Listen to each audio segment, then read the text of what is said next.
I have multiple concerns about some of the bills that we have before us today, but I'd like to focus on transparency and accountability. I do have some fear that maybe some loss of that if we establish a transportation or tolling authority. And I just want to give you an example of why I'm really concerned about this. This is my third term on the Transportation Committee and my third term on the Transportation Subcommittee of Appropriations. So I've been involved in a lot of the budgeting process. Last budget cycle, we offered the opportunity to Yukon students to get rides to Hartford on the bus for $20, I think, per semester or per year, whichever works. That it passed the budget. It was legislatively approved. I was at a breakfast at his Nuntuck last week, and all of a sudden I heard about something called UPass, which is for $20 a semester, allows college students to have unlimited access to bus and rail anywhere in the state of Connecticut and Springfield. I brought this up in the Transportation Subcommittee meeting, and it was a surprise to all of us, and it was a surprise to OFA as well. The UPass includes 17 colleges and universities, including all our state-owned colleges and the University of St. Joseph, and this must be a huge subsidy.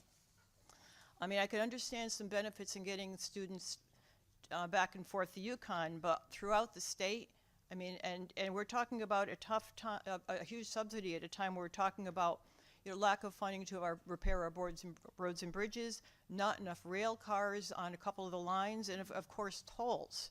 And OFA did confirm that this was not legislatively approved, that this is something that kind of came out of nowhere. We don't know who actually approved it. So my follow-up question is, are you aware of this UPass program, and do you have any idea who approved it and how much it costs? And also, can tolls from highways be used to subsidize buses and rail? Thank you. I am aware of the UPass program. I am aware that it's for, the way that it is done is every student is assessed a student activity fee, all right, that would allow them to go and utilize the system.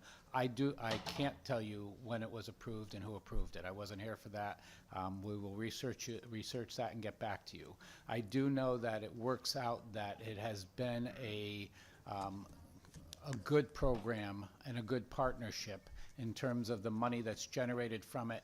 And though it provides access, and again, I'm going to be cautious in saying this, so if I get this wrong, and somebody jump in, but even on the rail side, it was supposed to be during the off-peak hours when it would not impact our regular commuters. All right, I'm getting a nod, so I got that right, because I remember when they approached me when I was the president of Metro North on it. So it's an idea to take those time frames when we have capacity and allow it to be utilized by the students going forward.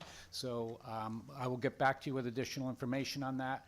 I am not aware how the approval process went on that. What was the second part of it? I'm sorry. Commissioner, the website that does mention UPass doesn't actually show any restrictions on times. Bob, do you know? Like the commissioner said, I believe the original intent was to keep it on off-peak times. I'm not aware if that is true, that it is available during peak times or not. I'll take that again as something that I have to get additional information to you on, and I will get that information for you. Thank you. And my other question is also, can tolls from highways be used to subsidize bus and rail? I would say to you that though we will be in active discussions on it, depending on the tolling method that we go for, if it's for congestion mitigation and we can prove that is part of the congestion mitigation, then I would say we have room to go and do that. But for me to go and give you an answer on it right now when we haven't decided whether or not we're going with truck tolling only or we're going with all vehicle tolling, I will tell you there's a lot of latitude on the congestion mitigation. And if we can come up with things that show that this can reduce the congestion on the highways, then there's some latitude there. But again, I have to caution that all of this, I would not jeopardize the funds that would come to, be available to us from the federal government and our ability to go and do it until we actually decide which way we're going to go, and then I'll come back and tell you where that's going to be. Yeah, I do appreciate hearing that as well. But Thank you very much. And this is just one reason why I'm concerned about accountability and transparency going forward if you're getting a tolling authority. So, again, thank you very much. And the Transportation Subcommittee of Appropriations is meeting on Friday, so I'm sure we'll have an opportunity to follow up. Thank you very much.